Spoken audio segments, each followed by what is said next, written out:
60. 60, recueil de chansons et poésie à 60, c'est pris. 60 nous sommes une fois, 62 fois, pas de regret. J'aide juste cette fois-ci à 60, 60 c'est pris. Au 10,99.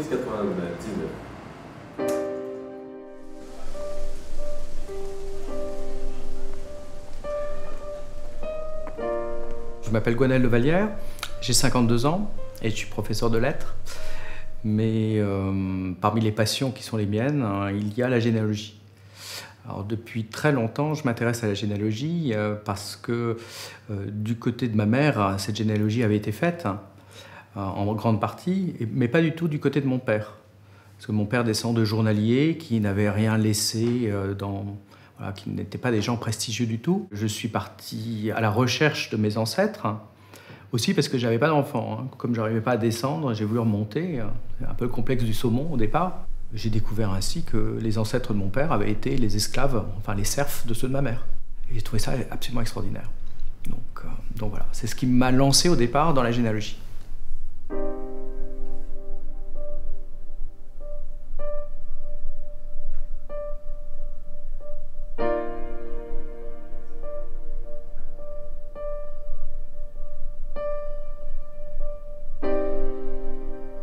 J'avais acheté à Nantes, ici, un ensemble d'albums photographiques, de beaux albums.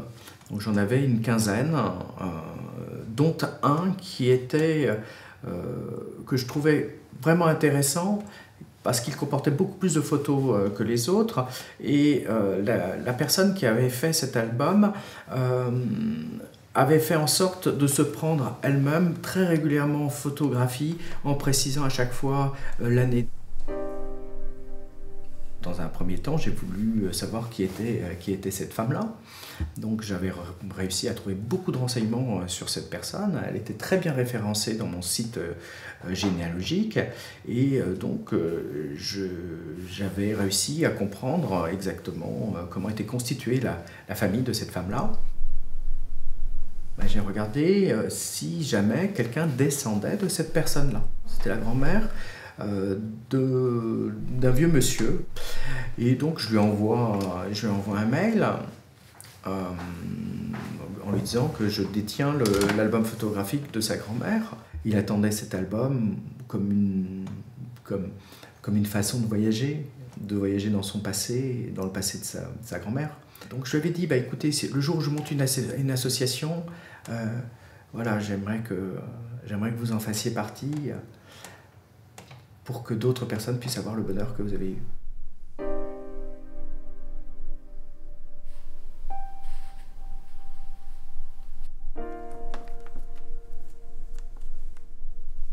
Ça, c'est une photographie que j'ai acquise en salle des ventes à Tours en 2021. A priori, je n'étais pas très intéressé par cette photographie. Pour plusieurs raisons, elle est en piteux état, elle est cassée, d'une part, et je préfère faire des recherches à partir d'albums photos. Quand je l'ai reçu, j'avais déjà vu au préalable qu'il y avait écrit au dos un certain nombre de renseignements. C'est quelques lignes qui sont le début de la piste. Il y a eu déjà 2 strates d'écriture. Il y a très probablement une personne qui avait écrit au crayon de bois, crayon de papier, et puis, comme ça menaçait de disparaître, une autre personne a réécrit sous cette première écriture des éléments. Donc il y a écrit Pierre Gajard, Suisse de Notre-Dame-la-Riche, âgé de 72 ans, 6 mois, drapier. Tiens, drapier à Tours. Né commune de Neuilly-Saint-Pierre. Ah, il est né à Neuilly-Saint-Pierre. Il est décédé en 1865, 72 ans. Je vais bien être au XVIIIe siècle. J'ai dit, mais voilà, quelqu'un qui vivait dans un petit village, qui se retrouve à Tours, rue de la Hallebarde, numéro 25. Voilà, qui est précis. Donc l'enquête s'annonce véritablement facile à mener, au moins dans un premier temps. Il y a encore plein de zones d'ombre sur Pierre Gajard et sur cette photo. Mais je ne vais pas toutes les lever pour que chacun puisse aussi, voilà, s'il le souhaite, continuer l'enquête, la compléter et découvrir des choses.